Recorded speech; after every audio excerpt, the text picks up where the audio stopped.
Bonjour à tous, on se retrouve pour le quintet de mardi, direction l'hippodrome du Val d'Or à Saint-Cloud pour le prix Teddy.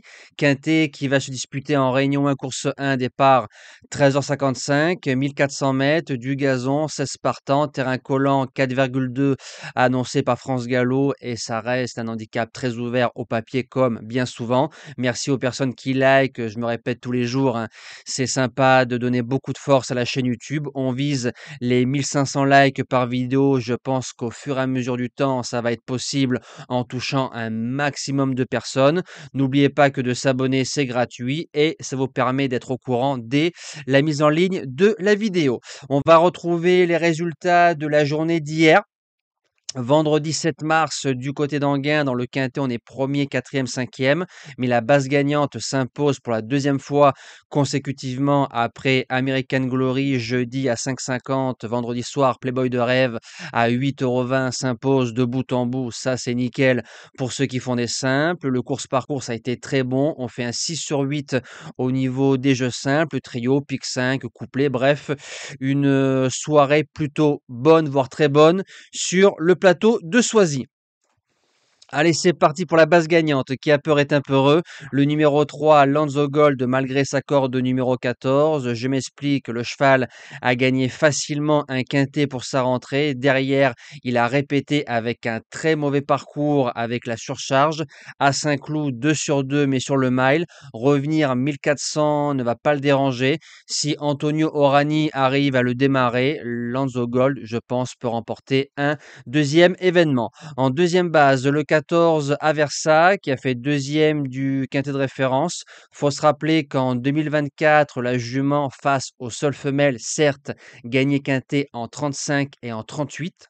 Donc terrain lourd, bon terrain, il n'y a pas de problème. Elle se retrouve en 35,5. J'ai envie de vous dire, la jument ne doit pas sortir des 3 de ce quintet. Pour les chances, le 1, un instant.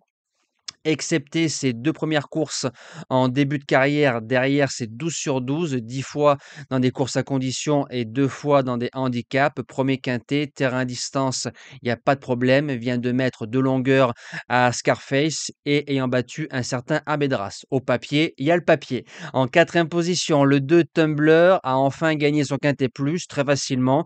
Il passe en 42 de valeur. C'est un cheval qui connaît l'hippodrome de Saint-Cloud. Terrain distance, il n'y a pas de problème. Attentiste, mais il est très fort dans une ligne droite. En 5e position, le 11 Maroon 6 qui a fait 4e de ce quintet-là en 2024 en 41,5 de valeur, se retrouve en 37 cette saison et vient de bien courir dans le quintet de référence à Cagnes. Attention. En 6e position, le 15 Gold Player, c'est un cheval qui vient d'enchaîner 2 victoires passant de 29,5 à 35 de valeur. C'est un cheval qui va débuter dans les quintets plus. Il arrive en forme.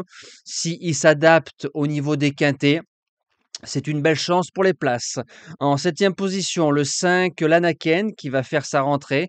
Il a prouvé par le passé que le cheval faisait des bonnes rentrées. Alors, c'est un cheval qui fait entre 1200 et 1600. Tout terrain, il n'y a pas de problème. En 2023, il gagnait quintet en 42. Et l'année dernière, il faisait l'arrivée de quintet, classe 1 à Longchamp, grand handicap en 45. Il est en 41 et on met Pouchin d'entrée de jeu. Attention. Et je termine avec le 10, Royal Wood. J'ai longuement hésité entre American Flag et Royal Wood. J'ai préféré le 10 parce que sur les 6 derniers mois, le cheval a fait l'arrivée des 4 quintets qu'il a disputés. Sa victoire récemment le passe de 36 à 38, peut se monter près de la tête. Et moi, à Saint-Cloud, j'aime bien les chevaux qui se montent près de la tête. Voilà. Nous, on se dit à demain pour le Grand Prix du Conseil du côté de Laval. On retrouvera les trotteurs avec grand plaisir. Passez une belle semaine. Merci à tous et à demain.